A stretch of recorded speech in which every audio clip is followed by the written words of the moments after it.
2007년 11월 2일 이탈리아 페루자 21세의 영국 여학생 메러디스 커처가 자신의 침실에서 숨진 채 발견됐습니다. 목이 잘려 있었습니다. 성폭행 흔적도 있었습니다. 경찰은 용의자를 빠르게 특정했습니다. 룸메이트 아만다 녹스 20세 미국 유학생이었습니다. 녹스는 유죄 판결을 받았습니다. 그리고 무죄 판결을 받았습니다. 그리고 다시 유죄 판결을 받았습니다. 그리고 다시 무죄 판결을 받았습니다. 8년에 걸친 법정 드라마였습니다. 오늘은 기록을 따라 이 사건의 처음부터 끝까지 따라가 보겠습니다. 메러디스 커처. 메러디스 커처 1985년 영국 서리에서 태어났습니다.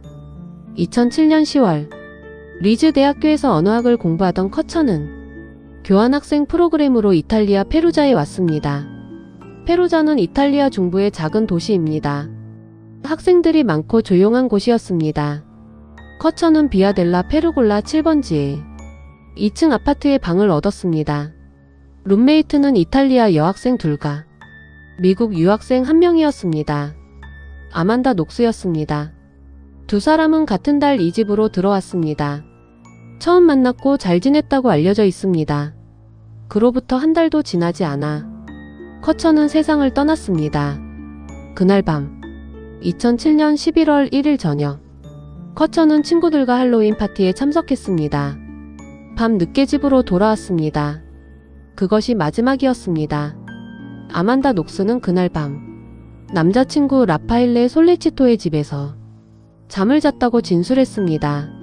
11월 2일 낮 녹스와 솔레치토가 아파트로 돌아왔습니다. 현관문이 열려 있었습니다.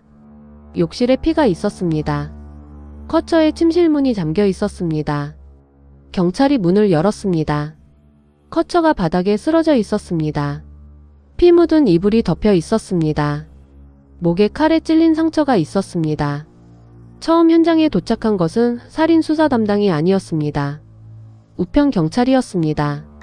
이것이 나중에 수사의 첫 번째 문제점으로 지적됩니다. 수사와 체포. 경찰 수사가 시작됐습니다. 녹스와 솔레치토는 여러 차례 경찰 조사를 받았습니다. 11월 6일 새벽 경찰 조사 중 녹스는 자백서에 서명했습니다.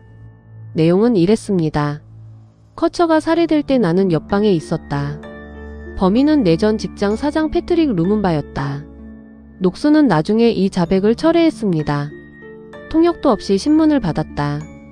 경찰이 거짓말쟁이라고 소리를 질렀다. 머리를 2차례 얻어맞았다. 극도의 피로와 공포 상태에서 서명했다. 루문바는 즉시 체포됐습니다.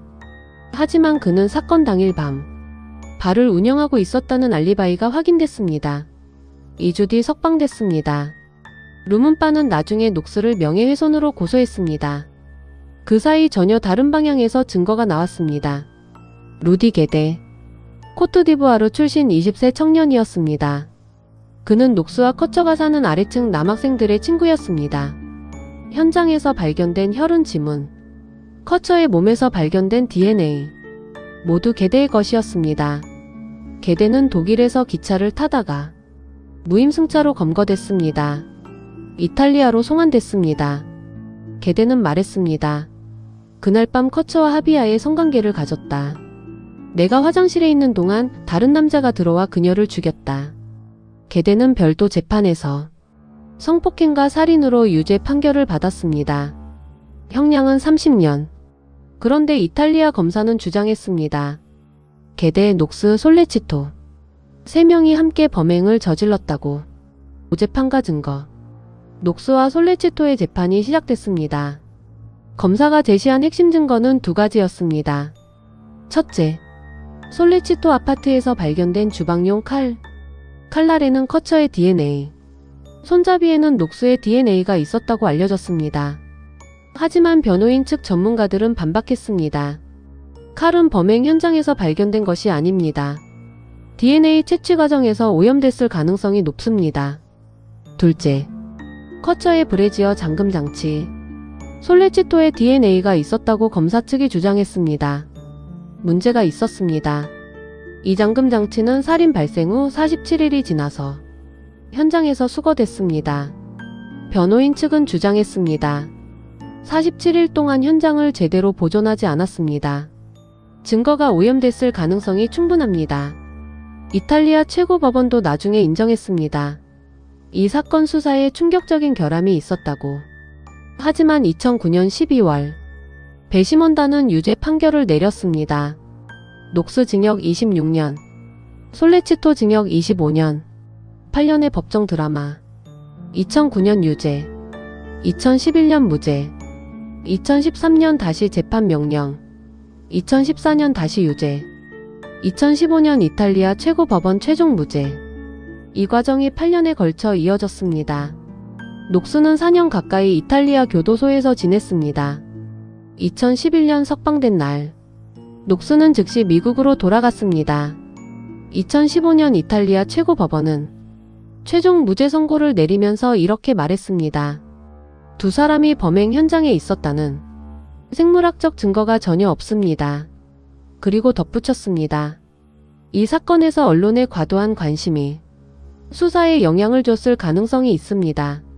하지만 하나의 유죄 판결은 살아남았습니다. 루문바에 대한 명예훼손. 2024년 이탈리아 항소법원은 이 유죄 판결을 최종 확정했습니다. 녹스는 이미 복역한 4년이 이 형량을 대신한 것으로 처리됐습니다. 남겨진 의문들. 공식 기록상 사건은 끝났습니다. 실제 범인은 루디 게데, 녹스와 솔레치토는 무죄. 하지만 기록이 모든 것을 설명하지는 않습니다. 첫 번째 의문입니다. 왜 첫 번째 현장 수사가 살인 담당이 아닌 우편 경찰이 진행했을까요? 이 초기 대응의 실수가 이후 증거오염의 원인이 됐다는 지적이 있습니다. 두 번째 의문입니다. 왜 녹스는 루문바를 지목하는 자백서에 서명했을까요? 고문과 압박 때문이었을까요? 아니면 우리가 모르는 다른 이유가 있었을까요? 세 번째 의문입니다. 이탈리아 검사는 왜 게데 한 명만의 범행이 아니라 3명의 공모를 주장했을까요? 나중에 최고법원도 인정한 충격적인 결함의 진짜 원인은 무엇이었을까요? 2025년 훌루는 아만다 녹스 사건을 다룬 드라마를 공개했습니다. 녹스 본인이 제작에 참여했습니다. 사건이 일어난 지 18년이 지났습니다. 그런데도 사람들은 아직 묻습니다. 마무리. 메러디스 커처는 21세에 세상을 떠났습니다. 그녀의 가족은 말했습니다. 우리 아름다운 메러디스를 기억해주세요. 사건의 세부사항이 아니라 이 사건은 두 가지를 동시에 보여줍니다. 하나, 수사의 실수가 어떻게 무고한 사람을 4년간 감옥에 가두는 일로 이어질 수 있는지. 둘, 언론이 실제 수사보다 앞서 달릴 때 얼마나 큰 피해가 생기는지. 여러분은 어떻게 생각하시나요? 이 사건에서 가장 큰 문제는 무엇이었을까요? 댓글로 여러분의 생각을 남겨주세요. 그리고 지금 바로 또 다른 기록은 있지만 답은 없는 이야기로 이어집니다.